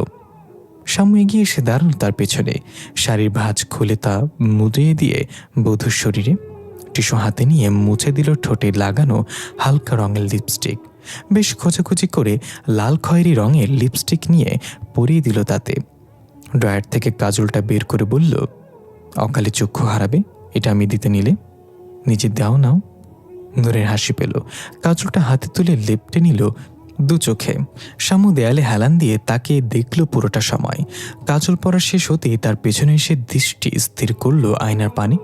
নূরের কাঁধে হাত রেখে খানিক নিচু হয়ে শুধালো, সাজগোজ না করলে আপনাকে সুন্দর লাগে বেগম? যদি সাজতেন তাহলে সেভাবে সাজবেন যেভাবে আপনাকে মানায়, কারোর কথার প্রেক্ষিতে নয়, বরং আপনার বরের মর্জিতে। নূর শাড়িটা হাতে চেপে ধরে ঘুরে তাকালো, স্মিত এসে বলল, আপনার ভালো লাগে আমাকে এভাবে দেখতে? শাম্মু তার কপালে একটা ছোট্ট চুমু খেয়ে বলে, চাঁদ, তুমি চাঁদই থাকবে, সে হোক শুক্লা দ্বাদশীর কিংবা কৃষ্ণ দ্বাদশীর। আনন্দের ঝিলিক ছড়িয়ে যায় রমণীর সমগ্র বদনে। শাম্মু সরে গিয়ে চায়ের কাপটা হাতে নেয়, বিছানায় বসে বলে, এবার আসলেই ঠান্ডা হয়ে যাবে। বলা মাত্র এক কাপ চায়ে চুমুক দিয়ে তাকায় নূরের দিকে। সে অধীর আগ্রহ নিয়ে তাকিয়ে আছে। শাম্মু কিঞ্চিত হেসে ঠোঁট উল্টে দুঃখী সুরে বলে ওঠে, তুমি আবার চায়ে চিনি দিয়ে দিয়েছ মন? নূরের হাসি মাখা মুখখানা চুপসে যায়, কপালে পড়ে গাঢ় ভাঁজ। জিভ কামড়ে লজ্জিত কণ্ঠে বলে, সরি। শাম্মু শব্দ করে হেসে উঠল তার প্রতিক্রিয়ায়। আরও দুবার চায়ে চুমুক দিয়ে বলল, থাক, শরীরে চিনিও তো প্রয়োজন আছে মাঝে সাঝে। শাড়ির আঁচল কোমরে গুজে রীতিমতো দৌড়ে দৌড়ে কাজ করছে নূর। রান্নাঘরটা আজ পুরোপুরি তার দখলে। অন্যদিন শামীমার সঙ্গে হাত লাগালেও আজ সবকিছু করতে হচ্ছে একা হাতে। পোলা মাংস, কোরমা, সবজি, মাংস সবকিছু রাত্রে বেশ বেগ পেতে হচ্ছে নূরকে। মাটির চুলো হলেও কথা ছিল না, একসঙ্গে 3টা চুলা জ্বালিয়েও রেঁধে ওঠার অভ্যাস আছে তার। গ্যাসের চুলায় তেমন রান্নার অভ্যাস নেই, তবু আজ হাসি মুখে সব কাজ করছে নূর মনের আনন্দের সহিত। বিয়ের পরেই প্রথম তার মা এসছে বাড়িতে। সাম্য অনেক বলি কয়ে এনেছে, নূরের খুশি আর দেখে কে। রান্নার ফাঁকে আরও একবার ড্রয়িং রুমে দৃষ্টিপাত করল নূর। শামীমা বেশ ভালো করেই কথা বলছেন তার মায়ের সঙ্গে। নূর অবাক হলো, সঙ্গে সন্তুষ্ট। শিক্ষিত পরিবার তারা, সমাজ বুঝে চলতে পারে অন্তত। মায়ের সঙ্গে কোনো খারাপ আচরণ যে করছে না এই অনেক। সীমা গেছে ভার্সিটিতে, সাম্য অফিসে তার ফিরতে ফিরতে সন্ধ্যা হবে। নূর সমস্ত রান্না শেষ করে ঘরে এলো একটা বাজার আগেই। শামীমা তখন গোসলে গেছেন। নূরের মা মালিয়া আফরোজ বাসা ঘুরে দেখছেন। নূর তাকে পেছন থেকে গিয়ে জড়িয়ে ধরে কাঁধে মুখ লুকালো। সব ক্লান্তি দূর করার জন্য এইটুকুই তো যথেষ্ট। কতদিন মায়ের সঙ্গে সময় কাটানো হয়নি। বিয়ের আগে সে ভাবত প্রতি মাসে অন্তত 1 সপ্তাহ হয়ে মায়ের কাছে থেকে যাবে। মাকে ছেড়ে থাকা তার পক্ষে সম্ভবই নয়, অথচ এখন দিব্যি তো থাকছে মাকে ছাড়া। মায়ের কাছে গিয়ে তার আদর্শ আগে থাকার তুলনার স্বামী শাশুড়ির সেবা করাতে বেশি গুরুত্ব দিচ্ছে স্বেচ্ছায়। মহিলাকে টেনে নিজের ঘরে নিয়ে এলো নূর। মাথাটা মায়ের কোলে রেখে মেঝেতে বসে পড়ল চট করে। মালিয়া আফরোজ বুকে মেয়ের মাথার চুমু খেয়ে পরম যত্নে হাত বুলিয়ে দিলেন। কিছুটা রাগ দেখিয়ে বললেন, একলা হাতে এত কিছু করতে কে কইছিল তোরে? আমারও যাইতে দিলি না? খুব বড় হইয়া গেছ না? কি যে বলো মা, তুমি হইলে এখন আমার বাড়ি মেহমান, তোমার রান্নাঘরে ঢুকাইতাম আমি? ছি, আমাকে মনে করব? মালিয়া মেয়ের মুখে হাত বুলিয়ে হাসছিল নীরবে। গর্ব করে বললেন, খুব বুদ্ধি হয়েছে তো তোমার মামার মাইয়ার। কি কি ভাববো না ভাববো সব দিকে নজর আছে না? তা তো একটু নজর রাখতেই হবে। আর তুমি কথাই কইবা না, বিয়া দিয়া তুমি পর কইরা দিছ, এখন খবর নিয়া কি দরকার? বাব্বা, মায়ের উপরে এখন রাগও করা লাগে। মেঝে থেকে উঠে সে বসলো মায়ের পাশে, তার হাত দুটি ধরে শুধালো, তো রাগ করবো না কেন? জানো কত একা লাগে আমার। তোমার জামাই তো সারাদিন বাড়িতে বসে থাকে না, একা একা কান্না পায় মাঝে মধ্যে। মেয়ের অভিমানী কথায় ব্যথিত হলেন মা নিজেও। নূরের চুলগুলো গুছিয়ে দিয়ে বললেন, নেটওয়ার্ক তো পাই না রে, নাহলে আমি তোর ফোন তুলতাম না। তুই ছাড়ার কি আছে আমার? নূর ঠোঁট উল্টে জড়িয়ে ধরল মাকে। মালিয়া মেয়ের অভিমান ভাঙালেন সময় নিয়ে। নূর খানিক বাদে বলল, উনি কতবার বলছে তোমারে নিয়ে আসতে, একা একা ওই ভূতের বাড়িতে দেখা করবাটা কি? আমি মানা করেছি জানিস তো, তুমি মানবা না? মালিয়ার চোখ বরাবর করে কণ্ঠ নিচু করে বললেন, একদম ভালো করেছিস। মেয়ের শ্বশুর বাড়িতে আইসা থাকতাম, সিসে লোকে শুনলেও মনে মনে হাজার কথা শুনাইব। আর আমি দিব্যি আছি তো, বাড়িতে হাঁস মুরগির দেখভাল কইরা, বাগানে পানি দিয়া, ওই তো কত সময় কাটা যায়। এখন তো সুখে আছি, শরীরে জোর আছে। জোর কমে গেলে তো তোর ঘাড়ে আসাই জুটন লাগবো। তখন রাখিস মায়ের নিজের ধারে। এখন একদম জামাইয়ের কথায় রাজি হবি না। নূর দীর্ঘশ্বাস ছেড়ে মাথা নোয়ায়। মালিয়া তার মুখখানা তুলে ধরে নিচু স্বরে বলে, জামাই খুব ভালো মানুষ তাই না রে? নূর চাওয়া হেসে মায়ের হাতে একটা চুমু খায়। পুনরায় তাকে জড়িয়ে ধরে বলে, যতটা তুমি ভাবো তার চেয়ে অনেক অনেক বেশি। মাশাল্লাহ, কলিজার এতদিনে আমার ঠান্ডা হইল রে। কিছুটা সময় পেরোতেই মালিয়া আবারও বলেন, কিছু ভাবছস এখনো? নূর মাথা তুলে বুড়ো কুচকে বলে, কি ভাববো? মালিয়া আফরোজ খানিক বিস্মিত হবার ভাব নিয়ে বললেন, ওমা, 4-5 মাস হইয়া যাইতেছে, এখনো কিছু ভাবস না? নূর এবারেও জিজ্ঞাসা দৃষ্টিতে তাকিয়ে রয়। মালিয়া ছোট নিঃশ্বাস ছেড়ে তার কাঁধে হাত রেখে বলেন, শোন, সংসারে স্বামীরে বাধ্যা রাখার মূল অস্ত্র হইতেছে গিয়ে বাচ্চা। একটা বাচ্চা আসলে সবকিছুতে নিজের বল খাটান যায়, নিজের একখান জায়গা থাকে পরিবারের আলাদা। বাচ্চা নিয়ে কিছু ভাবস না এখনো? নূর হতবাগা হয়ে চেয়ে রইল। সময় নিয়ে হেসে বলল, বেঁধে রাখার কি আছে মা? স্বামী কি কোনো পুতুল নাকি যে বেঁধে রাখা লাগবে? তুমি তার অমন মানুষ ভাইব না, উনি একদম অন্যরকম। নইলে আমার মতো মাইয়ারে বিয়ে করব কেন? বালাই সার, আমি তারা খারাপ ভাবতাম কেন? না রে মা, সেজন্য না। একটা বাচ্চা আসলে বড় বয়স সম্পর্ক আরও মজবুত হয়। আর এখনকার দিনের মানুষ বাচ্চা নিতে দেরি করে নাকি? নূর চোখ নামিয়ে এদিক ওদিক তাকায়। তাকে কিছুটা বিব্রত দেখেও মালিয়া আফরোজ শান্ত গলায় বলেন, দেরি করিস না বেশি। নাতি নাতনির মুখ দেখে আমার মরেও শান্তি। ও রেগে গেল, চোখ কুচকে শুধালো, শুধু দেখলে হবে? তুমি জানো না আমি বাচ্চা কাচ্চা পালতে পারি না, সব তোমারই করে দেয়া লাগবে, মাথায় রেখো। একসঙ্গে হেসে উঠল মামি। কতদিন বাদে মায়ের সঙ্গে মন খুলে কথা বলতে পারছে সে। মালি আফরোজ রইলেন না বেশি দিন। 3 দিন পেরোতেই ছুটলেন নিজের ভিটে মাটির দিকে। শ্যাম অনেকবার বলতেও তাকে আটকাতে পারেনি। মহিলার এক কথা, তার গাছের লেবু, মরিচ, নারকেল সব অন্যরা নিয়ে যাচ্ছে নিশ্চয়ই। তার যুক্তির কাছে হার মানতে হচ্ছে সাম্য নূর উভয়কেই। সীমা খুব বেশি আগ্রহ না দেখালেও শামীমা কদিনে বেআইনের সঙ্গে এত ভালো আচরণ করলেন যে নূর অবাক না হয়ে পারেনি। যাওয়ার সময় কতবার করে যে আটকালেন, নূর ক্যালেন্ডারের তারিখটা গুনগুনে দেখলেন। আজ তাদের বিয়ের পুরোপুরি অর্ধবছর তথা 6 মাস পূর্ণ হলো। মুচকি এসে সাম্যর উপহার দেয়া একটা গোলাপি শাড়ি পরে একটু সাজল নূর। হাতে চুড়ি পরল, গলায় লকেট দেয়া চেইন। সবাই বিয়েতে দেয়া হয়েছে তাকে। খুব বেশি না সাজলেও তাকে লক্ষ্মীমন্ত বউ লাগছিল বটে, পাক্কা গৃহিণী। শ্যাম বাড়ি ফেরে 6টার আশেপাশের সময়। আজ ফিরতে ফিরতে ঠিক 7টা বাজল। নূর কলিং বেলের আওয়াজ শুনে উঠে গিয়েও উঠল না, বসে রইল।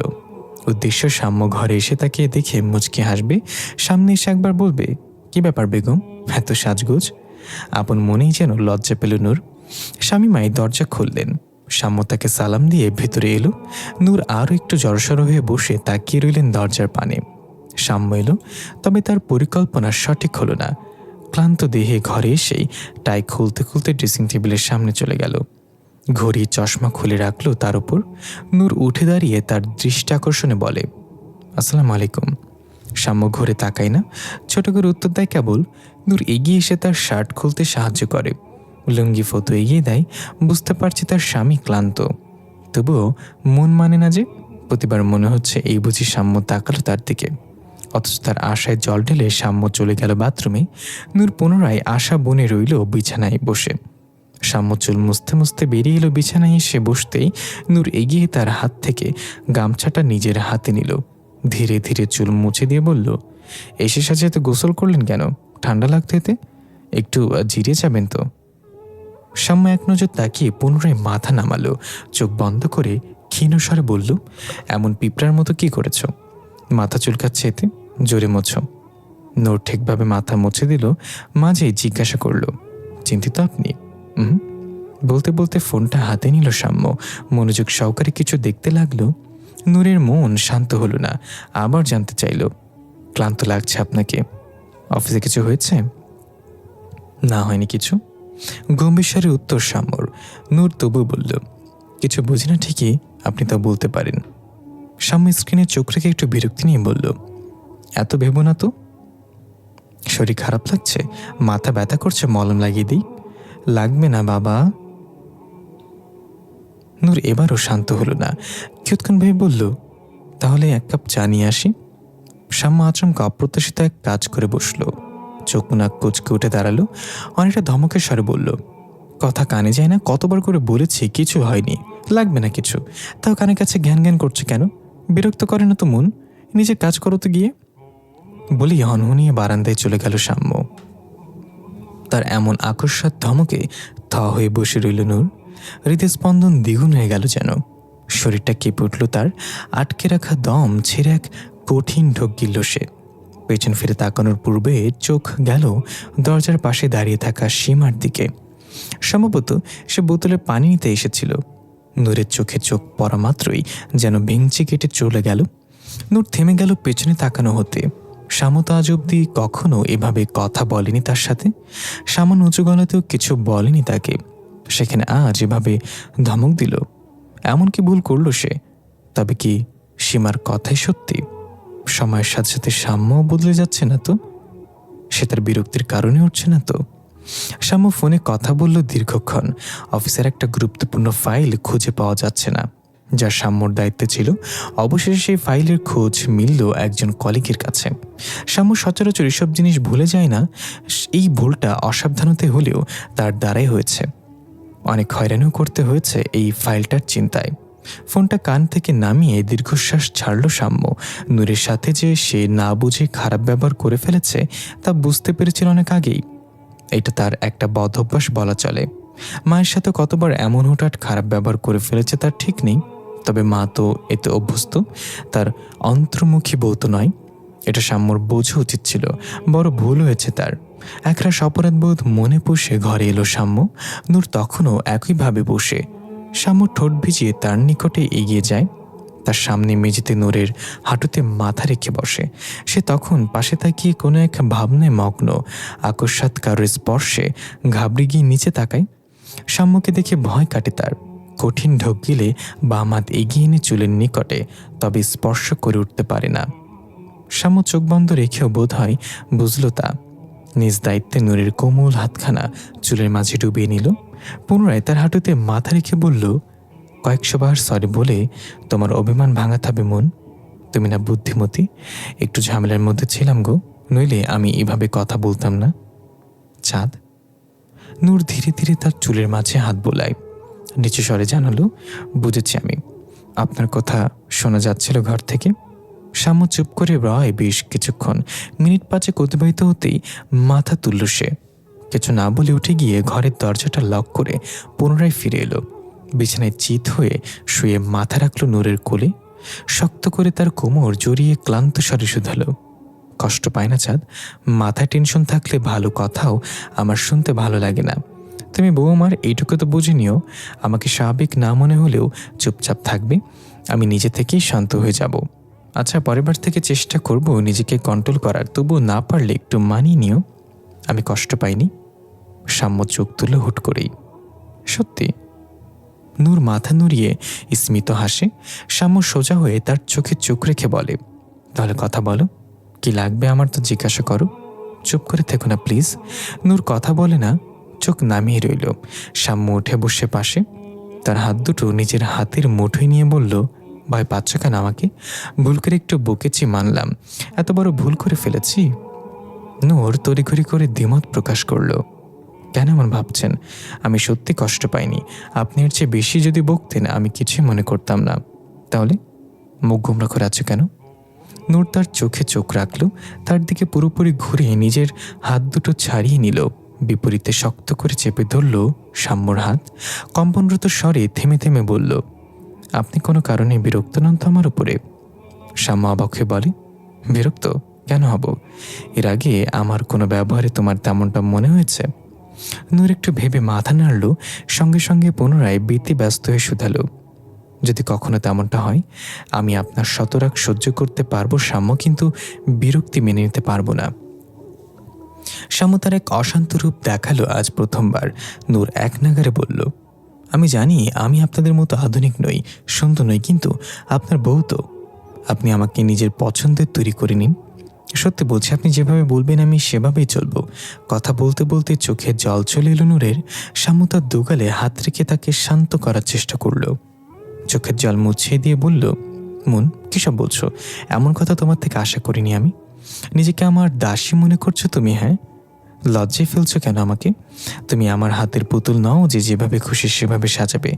তুমি স্ত্রী আমার, তোমার উপর আমার অধিকার আছে তা ঠিক, তবে তার মানে তোমায় গোলাম বানিয়ে রাখা নয়। তুমি নিজের ইচ্ছেতে চলবে, তা তোমার অধিকার। আমি কোনো ভুল করলে তা শুধরে দেওয়া যেমন তোমার দায়িত্ব, ঠিক তুমি কোনো ভুল করলে তা শুধরে দেওয়া আমার দায়িত্ব। তবে এছাড়া তুমি যেমন আছো তেমনই থাকবে, আমি তোমাকে সেভাবেই আগলে রাখবো, ভালোবাসবো। নূর লজ্জিত হয়ে চোখ নামিয়ে নিল। সাম্য তার মুখটা আবারও উঁচু করে বলল, আমাকে নিয়ে এত ভয় কিসের তোমার? বিশ্বাস নেই আমার উপর? তা না, আমি বিশ্বাস করি তো আপনাকে, কিন্তু কিন্তু কি? নূর তার গম্ভীর কণ্ঠ বুঝতে পেরেই শক্ত বাঁধনে জড়িয়ে ধরল তাকে। চোখ বন্ধ করে বলল, মাঝে মধ্যে কি যে হয় আমার বুঝতেই পারি না। সাম্য ছোট্ট করে নিঃশ্বাস ছাড়ল একবার, মিছে রাগ দেখে বলল, এমনিতেই মন মেজাজ ভালো ছিল না, তুমি এসব কথা বলে মাথাটা আরো গরম করে দিলে। নূর মাথা তুলে করুণ চোখে চাইল।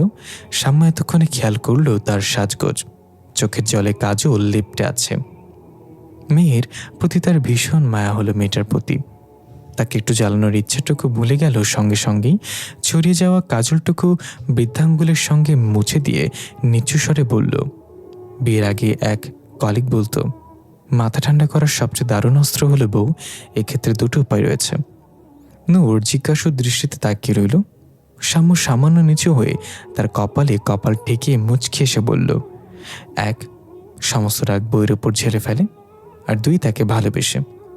নূর চোখ বন্ধ করে মাথা ঝুঁকিয়ে নেয়। শাম্মু ঠিক তার কানের কাছে মুখ এনে ফিসফিসে বলে, কথার সত্যতা যাচাইয়ের চেষ্টা করা উচিত। রাত তখন 10টা ছাড়িয়েছে। শাম্মু কাত হয়ে শুয়ে চোখ বন্ধ করে আছে। মেজাজ ঠিক থাকলেও শরীরটা তার আসলেই খারাপ। মুখে বলে না তেমন, তবে কুচকানো কপাল তার নিশ্চিত করে। নূর তারই পাশে হেলান দিয়ে বসে আছে। কিছুক্ষণ মাথা টিপে দিচ্ছে তো কিছুক্ষণ চুল টেনে দিচ্ছে, ঘাড়ে আলতো হাতে মাসাজ করছে। শাম্মু ঘুমায়নি, একটু ভালো লাগছে বলে চোখ বন্ধ করেছে শুধু। নূর আরও একবার ঘড়িতে সময় দেখে আস্তে করে বলল, শুনছেন, খাবেন না আপনি? অল্প একটু খেয়ে নিন। এসব কিছু খাননি, খেতে ইচ্ছে করছে না চাঁদ, ঘুমাবে এখন, তুমি খেয়ে আসো যাও। বলা মাত্র নূরের হাতটা কপাল থেকে সরিয়ে আনলো শাম্মু।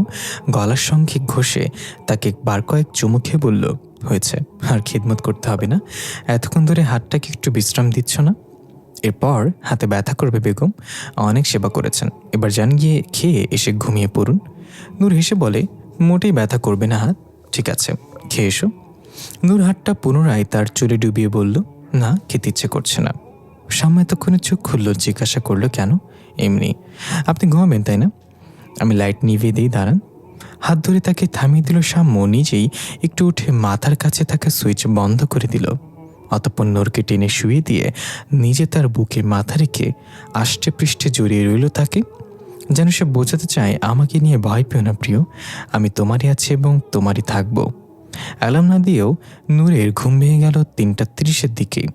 শাম্মু তখনও গভীর ঘুমে মগ্ন। নূর ফোনের সময়টা দেখে ভাবল শাম্মুকে ডাকবে কিনা। বহু জল্পনা কল্পনা শেষে আলতো করে মাথায় হাত বুলিয়ে সে ডাকলো শাম্মুকে। এই যে। শাম্মুর ঘুম পাতলা, এইটুকু ডাকে সে ঘুম ঘুম কণ্ঠে সাড়া দিল, বলেছিলেন না আজ রোজা রাখবেন? প্রায় রাত 4টা বাজে, উঠলে এখনই উঠতে হয়। শাম্মু আড়মোড়া ভেঙে ধীরে ধীরে চোখ খুলল, লম্বা নিঃশ্বাস টেনে চট করে উঠে বসল। নূরও তার সঙ্গে উঠে বলল, শরীর ভালো না লাগলে থাক। শাম্মু বাম হাতের সাহায্যে লাইটটা জ্বালিয়ে চশমা চোখে দিল। স্মিত এসে জানলো, ঠিক আছে, তুমি খাবার আনতে থাকো টেবিলে, আমি আসছি। আচ্ছা বলে উঠে গেল নূর। শাম্মুর সঙ্গে সেও অল্প করে খেলো। শাম্মু মাঝে মধ্যে রোজা রাখে, নূরকে কখনো বলেনি অবশ্য, সেও নিজেও থেকে রাখে।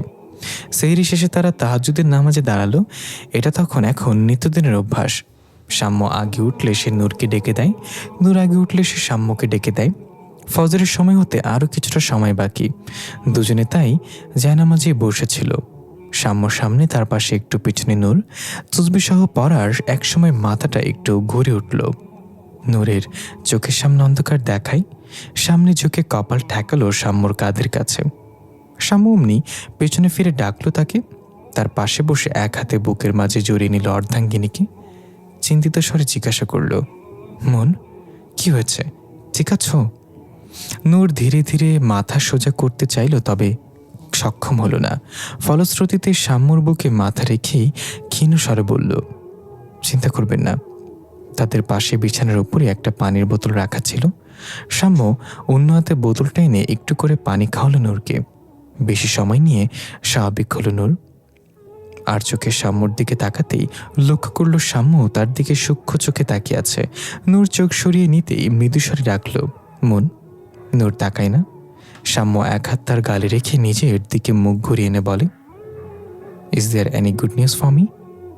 নূর তার কাঁধে মাথা রেখে মুচকি হাসতেই তার উত্তরে নিশ্চিত হয় শাম্মু। চোখ বন্ধ করে দুহাত উঁচিয়ে প্রথমে হাসি মুখে বলে, শুকর আলহামদুলিল্লাহ।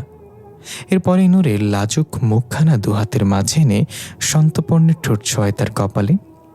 নিজে কিছুটা আফসোসের স্বরে বলে, তুমি আমায় এত ভালো একটা খবর দিলে, আর আমি কিনা আজই। সরি চাঁদ, কথা দিচ্ছি এরপর কখনো এমন ভুল করব না, যত ঝামেলায় থাকি না কেন।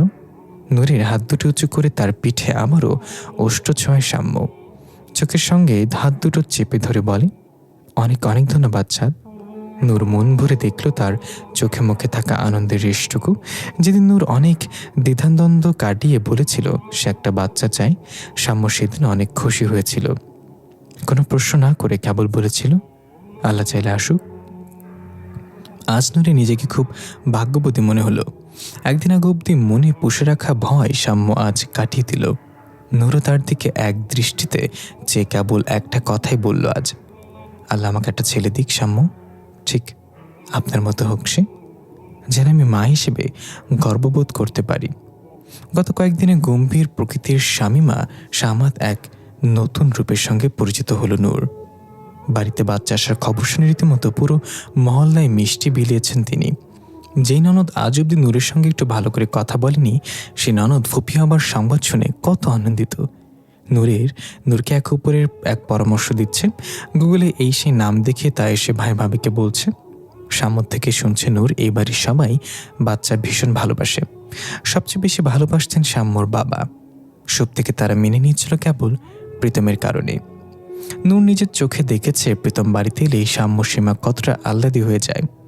আগে মায়ের কথাকে খুব বেশি পাত্তা না দিলে এখন নূরের সত্যি মনে হচ্ছে মেয়েদের জীবনে একটা বাচ্চার গুরুত্ব অনেকটা। এই ভেবে প্রতি মোনাজাতে সে আল্লাহর শুকরিয়া আদায় করে। সাম্য কত যত্ন নেয় তার, তবে একবারও বলেনি সারাদিন শুয়ে বসে থাকতে। শামীমাও তাকে কাজ করতে বাধা দেননি। সমাজে দু ধরনের বিষয় ঘটতে দেখা যায় অনেক ক্ষেত্রে।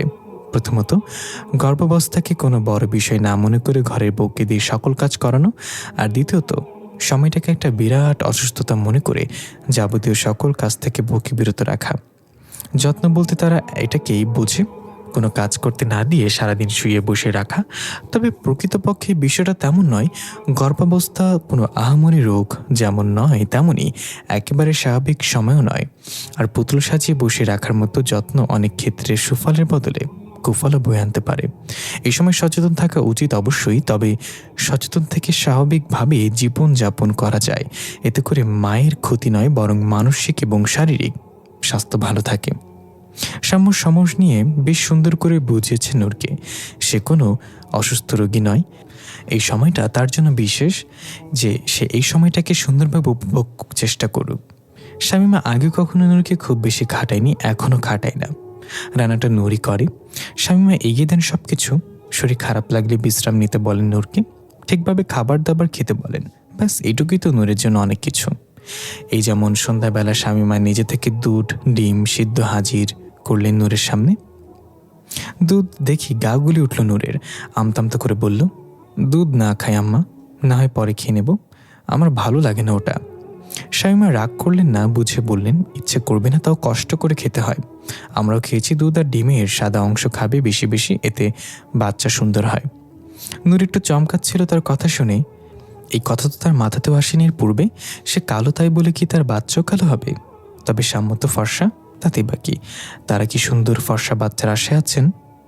বাচ্চা কালো হলে বুঝি তাকে ভালোবাসবে না? আজ অব্দি নূর শুনে এসেছে অধিকাংশ পরিবারের ছেলে বাচ্চা চায়, তবে শামীমা সীমা সাম্য কারো আচরণে তেমন চাহিদা প্রকাশ পায়নি। সীমা বরং ছেলের তুলনায় মেয়ের নাম দেখছে বেশি। নূরকে কিছুটা চিন্তিত হতে দেখা যায় রাতে। সাম্য তা খাবার সময়ও খেয়াল করেছিল, তবে প্রশ্ন করেনি। নূর মুখ খুলল ঘরের লাইট নেভানোর পর। দুজনে তখন পাশাপাশি হেডবোর্ডে হেলান দিয়ে বসেছিল। সাম্য হাতে ফোন নিয়ে কিছু একটা করছে। নূর তাকে জিজ্ঞাসা করলো, আচ্ছা আপনার কি মনে হয় আমাদের বাচ্চা সাদা হবে নাকি কালো? সাম্য কপালে গাঢ় ভাঁজ টেনে তাকালো, ফোনটা রেখে বলল, এগুলো কেমন প্রশ্ন? আল্লাহ যেমন চাইবেন তেমন হবে। আম্মা কি কোনোভাবে কালো বাচ্চা অপছন্দ করেন? তোমার কিছু বলেছে? নূর মাথা নিয়ে বলে, সেভাবে বলেনি, কিন্তু বেশি বেশি দুধ ডিম খেতে বলল, তাতে নাকি বাচ্চা সুন্দর হয়। সাম্য হেসে উঠল ক্ষীণ স্বরে, নূরের দিকে তাকিয়ে বলল, তুমি এসব বিশ্বাস করো নাকি? না তা করি না, কিন্তু একটু থেমে নূর বলল, বাবু কালো হলে কি আম্মা অখুশি হবেন? সাম্য বালিশে কনুই দিয়ে হাতের উপর ভর দিয়ে শুয়ে বলল, তা তো জুনিয়র আসলে বোঝা যাবে, তার আগে আমি কি করে জানবো বলো? নূর মুখ ভার করে বলে, আপনি সব বিষয় তো সহজভাবে নেন কি করে? সাম্য ছোট্ট করে দম ছাড়ে, মুখে হাসি রেখে বলে, বেশ সত্যি কথাই বলি, আমার দাদি কালো মানুষ পছন্দ করতেন না, একেবারেই না। তার সব ছেলে মেয়ে উজ্জ্বল বর্ণের, এই নিয়ে ভীষণ গর্ব ছিল তার।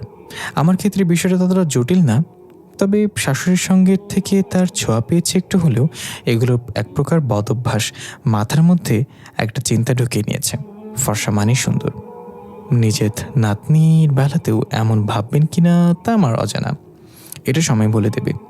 নূর খানিকক্ষণ নীরব থেকে শুয়ে পড়ে। সাম্যর নিকটে গিয়ে তার বুকে আঁকে বুকে করে বলে, আর আপনি?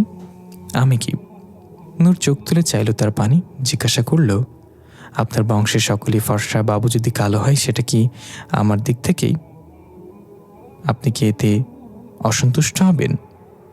শাম্য পুনরায় হাসল তার প্রশ্নে। আমার দায়িত্ব তাকে একজন ভালো মানুষ হিসেবে তৈরি করা। যদি তাতে ব্যর্থ হই তবেই আমি অসন্তুষ্ট হব, এছাড়া আর কোনো কারণ নেই। হোক সে দুধের মতো ফর্সা কিংবা কুচকুচে কালো, সে আমার রক্ত, আমারই সন্তান।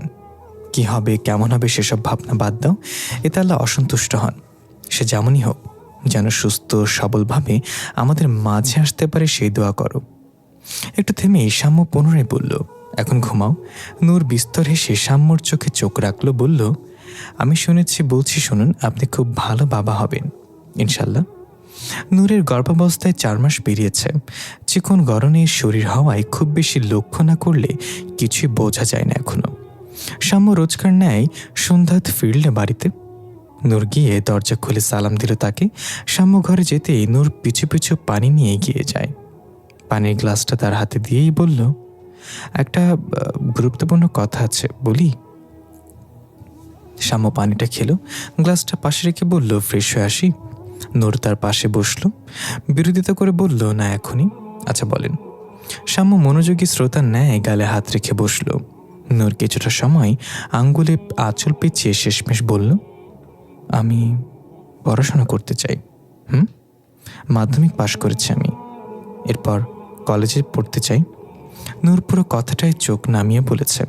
শামুর মাঝে অবাক হওয়ার বিন্দুমাত্র রেশ দেখা দিল না। সে হাত থেকে ঘড়িটা খুলে রেখে বলল, আম্মা সীমা কি কিছু বলেছে নাকি? নূর চাইল শাম্যর দিকে, স্থির কণ্ঠে শুধালো, কেউ কিছু বলেনি, আমি নিজে থেকেই বলছি আপনাকে। এই চিন্তার কারণ? স্মিত হেসে বলল শাম্য। নূর তপ্ত শ্বাস ছেড়ে তার নিকটে এগিয়ে এসে শান্তস্বরে বলে, আমি চাই না আমার বাচ্চাকে কখনো তার মায়ের জন্য কারোর থেকে কটূক্তির শিকার হতে হয়। কেউ মাকে অশিক্ষিত বলুক, আমি তা চাই না। শুধু বাচ্চার জন্য, নিজের জন্য। শাম্য লম্বা শ্বাস টেনে হাসিয়ে প্রশস্ত করল। এক হাতে নূরের কাঁধে জড়িয়ে ধরে তাতে মাথা রাখল। সে বলল, জানো, আমি তোমাকে আজ অব্দি কেন পড়াশোনা নিয়ে একটা কথা বলিনি? কেন? আমি চেয়েছি তুমি নিজে থেকেই বলো। চাইনি তুমি কখনো একবারের জন্য মনে করো আমি তোমার উপর কিছু জোর করে চাপিয়ে দিতে চাইছি, তাই বলিনি। বলে মাথা তুলল শাম্য। নূর তার দিকে তাকিয়ে জানতে চাই, তার মানে আপনি চান আমি পড়াশোনা করি? আলবাত চাই। প্রতিটা মানুষের জন্য পড়াশোনা জানাটা জরুরি। বাচ্চার কথা বাদ দিলেও নিজের জন্য পড়াশোনাটা জরুরি দরকার। নিজে শিক্ষিত হলে অন্য কারোর উপর নির্ভর করে চলতে হয় না, একটা আলাদা জোর থাকে। সবচেয়ে বড় কথা, সেলফ স্যাটিসফ্যাকশন পাওয়া যায়। পড়াশোনা জানলেও যে চাকরি করতে হবে তেমনটা নয়, একটা নিজস্ব ব্যাপার। তবে তুমি যে নিজে থেকে কথাটা বললে, এতে আমি সত্যি খুব খুশি হয়েছি চাঁদ। নূর এক দৃষ্টিতে তাকিয়ে রয়। শাম্য উঠে দাঁড়িয়ে চশমাটা ড্রেসিং টেবিলে রেখে বলে, মাধ্যমিকের সার্টিফিকেট আছে না? মাথা কাত করে হ্যাঁ বলে নূর। বেশ, পরেরবার বাড়িতে গেলে নিয়ে আসবে। এখন থাক, বাবা হওয়ার পরই একেবারে ভর্তি হবে কলেজে। পড়তে যখন চেয়েছ ভালোভাবে মন দিয়ে কিন্তু পড়তে হবে, নইলে আমি বকবো। স্টুডেন্ট থাকাকালীন অনেক জায়গায় রাগী টিচার খেতাব পেয়েছে আমি। নূরের হাসির আওয়াজ না শুনে শাম্য ফিরে তাকালো। তাকে এক দৃষ্টে চেয়ে থাকতে দেখে বলল, কি হয়েছে, কি দেখছো? নূর মৃদু হেসে শাম্যর সামনে দাঁড়িয়ে এসে দাঁড়ায়। লজ্জা ভুলে হুট করে চুমু খেয়ে বসে তার দাড়ি ভর্তি গালে। শাম্য তার এহেন কাণ্ডে বিস্তর অবাক হয়। নূর তাতে ভ্রুক্ষেপ না করে শাম্যর মাথাটা দুহাতে ধরে নিচু করে আনলো। ঘটনা আকস্মিকতায় শাম্য অবাক হয়ে বলল, আরে আরে কি করছো মন? নূর শুনলই না, চোখ বন্ধ অবস্থায় বিড়বিড় করে বেশ কিছু দোয়া দ্রুত পড়ল বোধহয়। পরক্ষণে তার মাথায় বার কয়েক ফু দিয়ে বলল, হায় আল্লাহ, কারোর নজর না লাগুক আপনার উপর। এতগুলো মাস যাকে নিয়ে এত ভাবলো, সে কেমন হবে? ছেলে হবে নাকি মেয়ে হবে, সাদা হবে নাকি কালো হবে, সব চিন্তারা যেন মুছে গেল এক নিমিষেই। কাঙ্ক্ষিত সেই ব্যক্তির আগমনে ছেলে মেয়ে সাদা কালো সব কিছু ভুলে বসল নূর। মাথায় কেবল একটা কথাই ঘুরল, এটা তার সন্তান, সে এই বাচ্চার মা। যতক্ষণ বাচ্চাকে তার বুকের সাথে মিশে রাখা হলো, সে অনুভবই করল এই উষ্ণ দেহের আগমন। 9 মাসের এই ছোট্ট প্রাণটার সাথে তার কত কত স্মৃতি। শেষের দিনগুলোতে তার সঙ্গে সাম্য কত ব্যাকুল হয়েছে তা জানা নূরের। বাচ্চাকে পরিষ্কার করে সাদা তোয়ালেতে যখন পেঁচানো হলো, নূর তখন একটু স্বাভাবিক হতে পেরেছে। মেডিকেল অ্যাসিস্ট্যান্ট তাকে হাসি মুখে বললেন, ছেলে কিন্তু আপনার মতোই হয়েছে। নূর হাসল তার কথায়। তিনি বোধহয় সাম্যকে দেখেইনি। ছেলে মায়ের রং পেলেও দেখতে অবিকল বাবার মতো। নূর তো তাই চেয়েছিল ছেলে বাবার মতো হোক, বিশেষত ব্যক্তি হিসেবে। নূর ঘুমিয়ে পারছিল একটু, তাকে কেবিনে দেয়া হলো। ঘুম খুব বেশিক্ষণ স্থায়ী হয়নি। যখন চোখ খুলল, কানে ক্ষীণ স্বরে আজানের ধ্বনি বাজতে সে পাশে তাকালো। ছেলেকে তার ডান পাশে শোয়ালো। তার ডান কানে ধীরে ধীরে আজান দিচ্ছে সাম্য। আজান শেষে সাম্য ছেলের কপালে আলতো এক চুমু খেলো। চোখ সরিয়ে তাকালো নূরের দিকে। তার চোখ খোলা দেখেই মাথায় হাত বুলিয়ে জানতে চাইল, কেমন লাগছে এখন? নূর স্মিত এসে মাথা নেড়ে বোঝালো, ভালো। সাম্য সরে দাঁড়ায় একবার। নূরের অবাক হওয়ার পালা সবে শুরু হয় তখন। শাইমা এসে কোলে তুলে নেন নাতিকে। সীমা পাশে দাঁড়িয়ে তার গালে আঙ্গুল ছুঁয়ে দিচ্ছে। কত উৎসাহিত সে, আনন্দে আত্মরা দুজনেই। নূর সাম্যর পানে চায় একবার। চোখাচোখি হতেই সাম্য এগিয়ে আসে। পাশে রাখা টুলে বসে একটু নিচু হয়ে বলে, এত অবাক হচ্ছ কেন? অবাক হব না বা কেন? সে গত 2 দিন হাসপাতালে ভর্তি ছিল। পাশের কেবিনে এক মহিলার বাচ্চা হলো গতকাল। ভালোই চাপা বর্ণের। শামীমা এখানে বসে কত কথা বললেন এই নিয়ে। সাম্য একবার ধমক দেওয়ার পরে চুপ হয়ে গিয়েছিল অবশ্য। তবে নূর মোটামুটি নিশ্চিত ছিল তার সন্তান কালো হলেও শামীমা একইভাবে নাক ছিটকাবেন। অথচ চোখের সামনে যা দেখছেন তার সম্পূর্ণ বিপরীত। নিজের নাতনির গায়ে রঙের দিকে বুঝে সে তাকায়নি। হাসি মুখে কত কথা বলছেন। বাচ্চাটা একটু কেঁদে উঠলেই তাকে শান্ত করার জন্য পায়চারি করছেন। নূর সাম্যর প্রশ্নের জবাবে বলে, আপনি অবাক হচ্ছেন না? খুব একটা না। কি করে? সাম্য তার দিকে ঝুঁকে আস্তে করে বলে, পরের বেলায় 2 আনা হোক আর না হোক, নিজের বেলায় মানুষ 16 আনাই চায়। তার কথার অর্থ সেকেন্ডেই বুঝে নেয় নূর। নিজের নাতি বলে শামীমা গায়ের রঙকে পরোয়াই করছেন না, করবেনও না। কালো হোক বা সাদা, নিজের তো, নিজের রক্তের তো। শ্যাম বা বোনের দিকে তাকিয়ে হাসলো, এ যেন তৃপ্তির হাসি। নূরের কানের কাছে মুখ এনে বলল, মানুষ তো যে কোনো উছিলায় বদলায়, এই উছিলায় না হয় আমার আম্মাজানটা একটু বদলে যাক। নূর সাম্যর অতি আদরের ছেলে, নাম রাখা হলো শামীন শাহমাদ। দিনে কতবার যে ছেলেকে দেখে মাশাল্লাহ বলে তারা দুজন। জন্মের কিছুদিন পর বোঝা গেছে সে মূলত বাবা মা কারোর গায়ের রঙই পায়নি। সে হয়েছে দুজনের মধ্যম বর্ণের, যাকে ফর্সাও বলা যায় না আবার শ্যামলাও না। বড় বড় চোখ দুটি পাপড়ি দেখে সীমা কত যে হিংসা করে। মেয়েদের চোখের পাপড়িও এত ঘন হয় না। ছেলে হয়ে তার এক সকল সৌন্দর্যের কি প্রয়োজন? ভাতিজার টানে সুপ্তিও সব কিছু ভুলে ছুটে এসেছিলেন বটে। একটা মাত্র ভাই তার, প্রথমবার ফুপু হলো সে। রাগ ধরে রেখে এই সুন্দর মুহূর্তগুলো নষ্ট করে কি লাভ? তবে প্রীতম বাঁধিয়েছে আরেক বিপত্তি। ভাইয়ের ত্রিসীমানা তো আসে না সে। প্রথমবার যখন এসে একটু গালে আঙুল ছোঁয়ালো, অমনি চিৎকার করে কাঁদতে শুরু করেছিল সামিন। বেচারা এমন ভয় পেয়েছে সাম্যর ঘরেও আসে না। তার মা একটু সামিনকে কোলে নিতে গেলেও দূর থেকে কান্না শুরু করে দেয়। সীমা তাকে কত পচাইয়ে নিয়ে। সামিন জন্মানোর পর নূরের মনে হয়েছিল ভাবনা থাকলেও পড়াশোনাটা বুঝি আর করা হবে না। বাচ্চা নিয়ে পড়া চালিয়ে যাওয়া 4টেখানি কথা তো নয়, এই অসাধ্য সাধন খুব কম নারী করতে পারে। নূরে তো তখন বুঝেনি তার পাশের সাম্যর মতো একজন স্বামী রয়েছে, পুরোপুরি বদলে যাওয়া একজন শাশুড়ি, 2জন ননদ রয়েছে, আর নিজের মা তো আছেনই। তবুও সাহস হচ্ছিল না নূরের তার চিন্তাধারার। আগে সে একজন মা হিসেবে কখনো এক মুহূর্তের জন্য সে নিজেকে অযোগ্য মনে করতে চায় না। পড়াশোনায় ব্যস্ত হওয়ার ফলে যদি বাচ্চাকে সে ঠিকঠাক সময় না দিতে পারে, তাহলে এটুকু দুধের শিশু। সাম্য তখন কত উদাহরণ দিয়ে বোঝালো তাকে।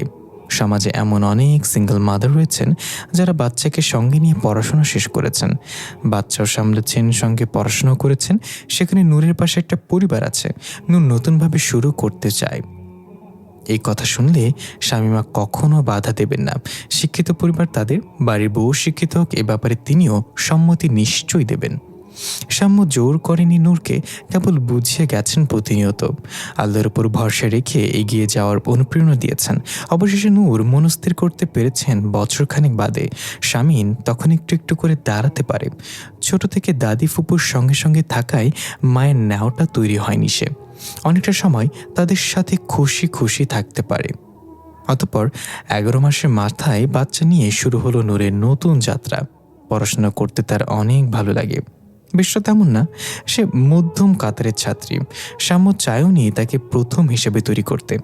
প্রথম, দ্বিতীয়ত হওয়ায় তো আর জীবনে সব কিছু জয় না। মেয়েটা সাধ্য অনুযায়ী চেষ্টা করছে, এইটুকুই যথেষ্ট। উচ্চ মাধ্যমিকে অবিশ্বাস্যভাবে যেদিন GPA 5 পেয়ে বসল নূর, সাম্য খুশিতে পুরো বিল্ডিংয়ে মিষ্টি খাইয়েছিল। তবে নূর ছিল ঘোরের মধ্যে। সে ভালো রেজাল্ট প্রত্যাশা করেছে ঠিকই, তবে এতটাও নয়। সাম্যকে কয়েকবার বুঝিয়েছে, আমি বলছি শুনুন, নিশ্চিত টিচার অতিরিক্ত নাম্বার দিয়েছে। যুবতীর কথা শুনে বাপ বেটার কেশি হাসি।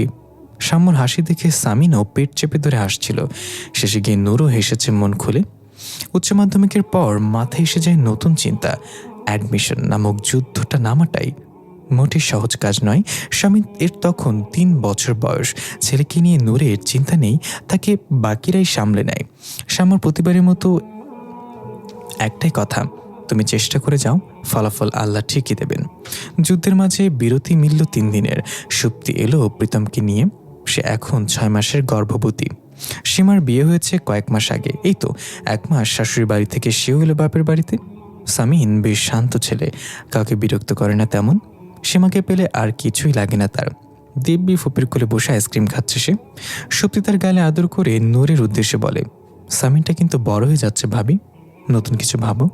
সীমাও তাল মিলিয়ে সামিনের গাল টেনে দিয়ে বলে, হ্যাঁ সামিন বলো, আমাদের একটা সৌমি চাই।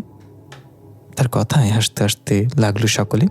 নূর গালে হাত ঠেকে বলে, আপাতত যুদ্ধক্ষেত্রে আছে, কিছু ভাবার আঁকা অবকাশ নেই। তবে হ্যাঁ, একটা ঝামেলা যাক, তারপর ভেবে দেখব। সীমা সামিনের গালে আরও আদর দিয়ে বলে, অর্থাৎ আমাদের সামিন বড় ভাইও হয়ে যেতে পারে। অবশ্যই 2টি সন্তানের বেশি নয়, একটি হলে ভালো হয়। ওসব স্লোগান আমি মানি না ভাই। আমার বড় পরিবার ভীষণ পছন্দ। আল্লাহ যদি দেন অন্তত 3টে বাচ্চা তো আমার চাই। জীবনে ভাই বোন থাকাটা জরুরি। আমি একা থেকে বুঝি একা থাকার কতটা কষ্ট। তোমাদের ভাই বোনদের দেখে কি যে আনন্দ লাগে আমার। নূরের কথায় সম্মতি জানায় সুপ্তিও। তখনই সাম্য এসে দরজার কাছে দাঁড়িয়ে বলে, সামিন, প্রীতম, এদিকে আসো তো। তারা ছুটে চলে গেল সাম্যর কাছে। শুক্রবার হওয়ায় সাদা পাঞ্জাবি পরে মসজিদে গিয়েছিল সাম্য। বাচ্চাদের মিলাদের জিলাপি দিতেই ডেকেছে। ইস, কত সুখী পরিবার তাদের। সামিনকে রাতে ঘুম পাড়ানোর দায়িত্ব সাম্যর, সে ছোটবেলা থেকে। বাবা একটু মাথার শরীরে হাত বুলিয়ে দিলেই সে ঘুমের রাজ্যে তলিয়ে যায়। নূর আয়নার সামনে বসে চুল আঁচড়াচ্ছিল আর চোখা বাবা ছেলের কাণ্ড দেখছিল। সামিন ঘুমিয়ে যেতেই সাম্য নূরের পাশে এসে দাঁড়িয়ে বুকে হাত গুজে বলল, 7 দিন তো দেখলাম একবারও বই ছোঁয়া হয়নি নিশ্চয়ই। মনে রেখো, আর 1 মাস বাকি। 10টা বাজে মাত্র, 2 ঘন্টা পর এখন আমি বসছি পাশে। নূর ঠোঁট উঠে তাকালো। আহ্লাদি হয়ে বসা অবস্থাতেই সাম্যর কোমর জড়িয়ে ধরে বলল, আজকে না ঘুম পেয়েছে, এমন করলে চলে? নূর ভুরু কুচকে উপরে তাকায়। আপনি আজকাল বড্ড জ্বালাচ্ছেন। সাম্য তাল মিলিয়ে বলে, তুমি আজকাল বড্ড ফাঁকিবাজি করছো চাঁদ। নূরের দৃষ্টি করুন। সাম্য তা দেখে হেসে উঠে বলে, আচ্ছা ঘুমাও। আসলেই? আসলেই। নূর তাকে ছেড়ে দিয়ে একগাল হেসে বলল, ধন্যবাদ। সাম্য আরেকটা টুল টেনে বসল তার পাশে। থুতনিতে হাত ঠেকে বলল, কি বলছিল ওদেরকে? অন্তত 3টে বাচ্চা চাই। নূর অবাক হলো না। সে জানতো সাম্য কথা শুনতে পেরেছে, তাই স্বাভাবিক থেকে বলল, অবশ্যই, ছোট পরিবার ভালো লাগে না আমার, 3টের বেশি হলেও সমস্যা নেই। সাম্য হো হো করে হেসে উঠল, বলল, আব্বু একই কথা বলতো, বড় পরিবার চাই। ঠিকই বলতেন। বলে সাম্যর দিকে ঘুরল নূর। তার চুলের দিকে আঙ্গুল উঁচিয়ে শুধালো, এই দেখুন, আপনার ওই চুলটা পাকা মনে হচ্ছে। সাম্য তার আঙুলটা ধরে ফেললো, একটু এগিয়ে এসে বলল, আমার চুল আরও আগেই পেকেছে চাঁদ। ইনিয়ে বিনিয়ে কথা বলে লাভ নেই, আগে পড়াশোনা শেষ করুন। নূরের পছন্দ হলো না তার কথাটা। সে মুখ ফোলাতেই সাম্য বলল, একজনকে নিয়ে আপনি পড়তে পারবেন না? আমার 2-3 জনের কথা ভাবছেন কি করে? একজনকে নিয়ে যখন পেরেছি 3 জন হলেও পারবো। আচ্ছা। নূর বেশ জোর খাটিয়ে বলল, অবশ্যই। একজনকে সীমার কাছে, আরেকজনকে সুপ্তি আপুর কাছে পাঠিয়ে দিব, আর আম্মা তো আছেনই, আমার আর চিন্তা কিসের? সাম্য মুচকে এসে বলে, আপনার ভালোবাসায় ভাগ পড়বে না বুঝি? মোটেই না। নিজেই হাসল নূর। সাম্য চিন্তিতভাবে বলে, একা আমি এতজনকে জায়গা দেব কোথায়? নূর এগিয়ে এলো তার দিকে, এক হাত তার বুকে রেখে জানালো, এখানে। সাম্য এক দৃষ্টে তাকিয়ে রয় কিছুক্ষণ, মাথা নিচু করে কিছুটা ক্ষীণস্বরে বলে, তাহলে চাঁদের স্থান কোথায়? নূর মুচকে এসে মাথাটা এলিয়ে দিল সাম্যর বুকের বাম দিকটাতে। লম্বা নিঃশ্বাস টেনে বুঝল চোখ এবং বলল, যাদের স্থান এই যে এইখানে, আপনার হৃৎপিঞ্জরে। প্রিয় লিসেনার, কেমন লাগলো গল্পটা অবশ্যই আমাদেরকে কমেন্ট করে জানাবেন। আর এরকম ধরনের গল্প পেতে হলে আমাদের চ্যানেলটি সাবস্ক্রাইব করে আমাদের পাশে থাকবেন। ধন্যবাদ। দেখাবে পরবর্তী কোনো গল্পে।